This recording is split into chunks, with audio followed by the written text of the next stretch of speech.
함께 하시는 하나님의 은혜 때문이었습니다. 하나님은 우리가 자든지 깨든지 함께 하시려고 십자가에서 죽으시고 부활하셨습니다. 그리고 하나님은 우리의 태도나 우리의 모습과는 아무런 상관이 없이 함께 하겠다고 하신 약속을 지키십니다.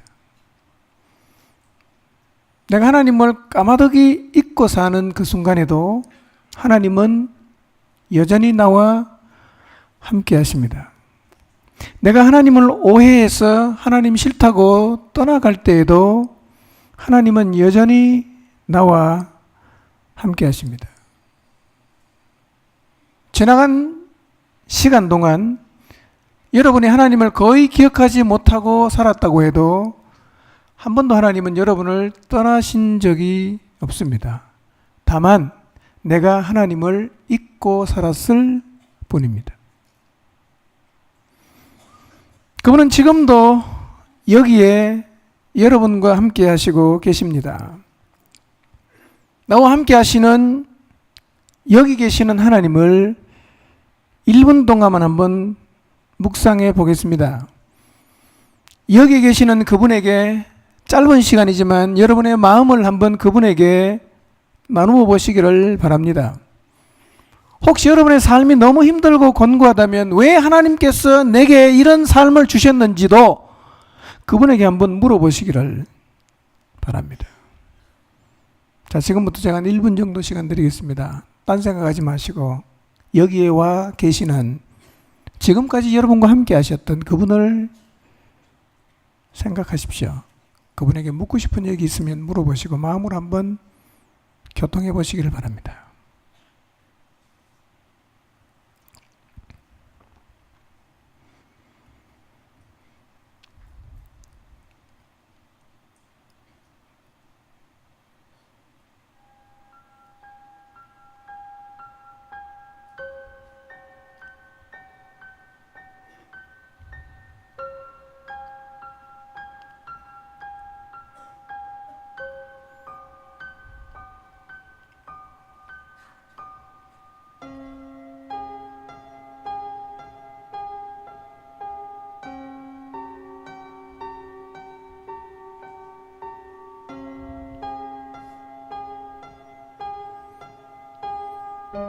아침에 눈을 뜨면 가장 먼저 여러분 곁에 계시는 하나님을 생각하십시오.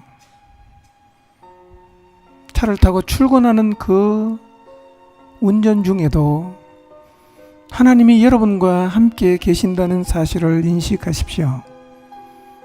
회사에 앉아서 사무를 시작하기 전에 여러분과 함께 하시는 그분을 생각하십시오. 삶이 너무 힘들고 어려울 때, 모든 걸 포기하고 싶을 때, 다 집어치고 싶고 자포자기하고 싶은 마음이 생길 때 하나님 앞에 나가서 물어보십시오. 그리고 어떻게 해야 하면 좋을지도 그분에게 한번 상의해 보십시오. 오늘 설교 제목처럼 하나님과 함께 한다는 것은 그냥 함께 했다로 끝나지 않습니다.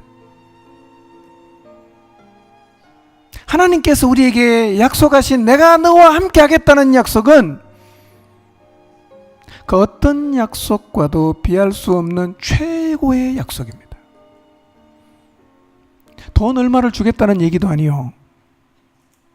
여러분에게 지혜를 조금 더 주겠다는 얘기도 아니고 아예 여러분의 인생의 처음부터 끝나는 순간까지 같이 계시겠다는 거예요. 필요하면 도와주고 모자라면 공급해주고 네가 넘지 못할 산이 있으면 내가 뛰어넘게 해주고 내가 건너지 못할 바다가 있으면 내가 그 바다를 갈라서라도 내가 그 바다를 건너가게 해주기 위해서 그분은 말씀하십니다. 내가 너와 함께 하겠다. 세상 끝날까지 영원토록. 최고의 선물입니다. 최고의 약속이에요. 그리고 하나님은 한 번도 그 약속을 어긴 적이 없습니다. 우리가 잊었을 뿐이에요. 우리의 몫은 그분을 잊지 않는 거예요. 그분을 잊지 않는 거예요.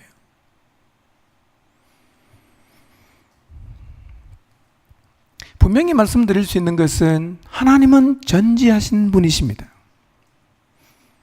하나님은 원하시면 해야 하는 일이라면 어떤 것도 할 수 없기 때문에 못하는 일이 없는 전능하신 분이십니다. 그냥 전지하고 전능하실 뿐만 아니라 그분은 굉장히 우리를 사랑하십니다. 얼마나 사랑하셨는가?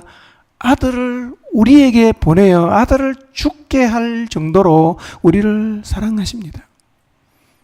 나와 동행하시는 하나님께서 나를 인도하신다라고 했을 때는 이 모든 것이 바탕에 깔려 있는 것입니다.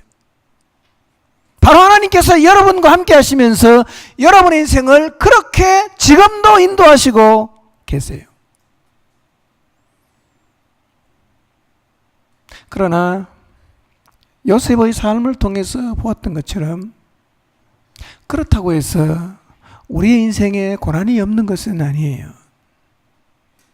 여전히 내가 이해할 수 없는 일이 내 삶에서 벌어질 수가 있습니다. 내가 감당하기 힘들어 보이는 일이 내게 몰아닥칠 수가 있어요. 끝이 보이지 않는 어둠의 터널을 지나갈 수도 있습니다. 그러나 우리는 요셉의 삶을 통해서 함께 하시는 하나님을 인식하는 것이 얼마나 대단한 능력인지를 확인했습니다. 하나님이 살아 계시지 않는 것이 분명하다. 하나님이 없다 라고 단정할 수 있는 세 가지의 연속적인 사건이 요셉의 삶에서 일어났지만 요셉은 여전히 자기가 걸어가야 할 그 길을 걸어갔습니다. 요셉은 하나님과 함께 하나님이 계획하신 하나님의 뜻을 이루어가는 그 길을 한 번도 이탈하지 않고 묵묵하게 그 길을 걸어갔습니다.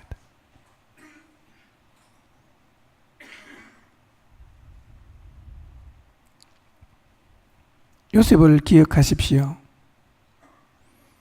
어떤 일이 여러분의 삶 가운데 일어난다고 해도 낙심하지 마십시오. 좀 힘들다고 함부로 입을 열어서 하나님을 원망하지 마십시오. 좀 힘들고 지친다고 해서 주저앉으려고 하지 마십시오. 어떤 상황에서든지 간에 하나님을 기억하고 묵묵하게 찬찬하게 그 길을 가십시오. 그러면 반드시 하나님의 섭리와 계획이 완성되는 자리에 여러분 모두가 서게 될 것입니다.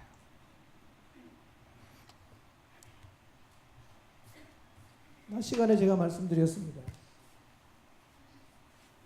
우리가 인생길을 걸어가죠. 출발해서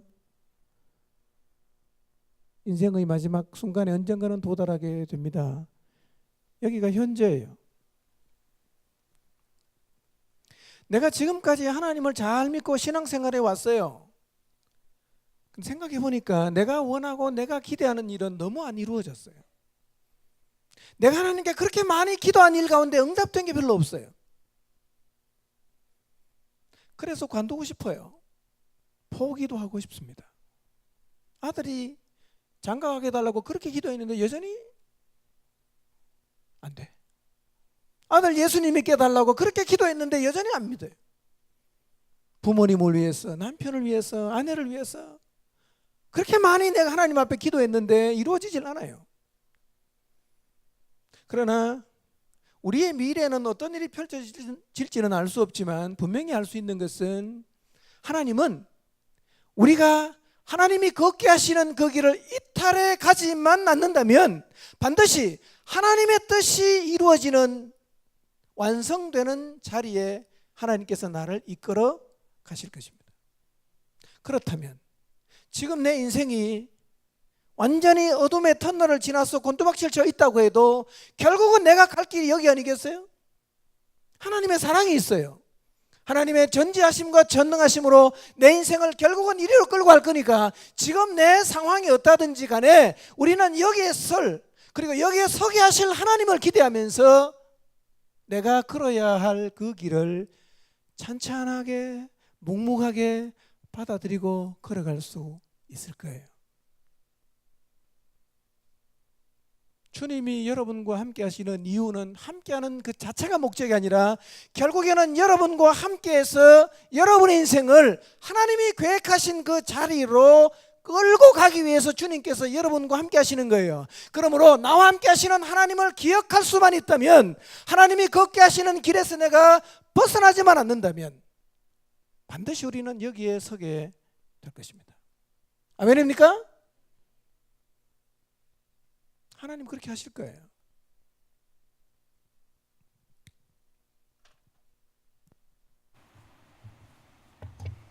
우리의 미래는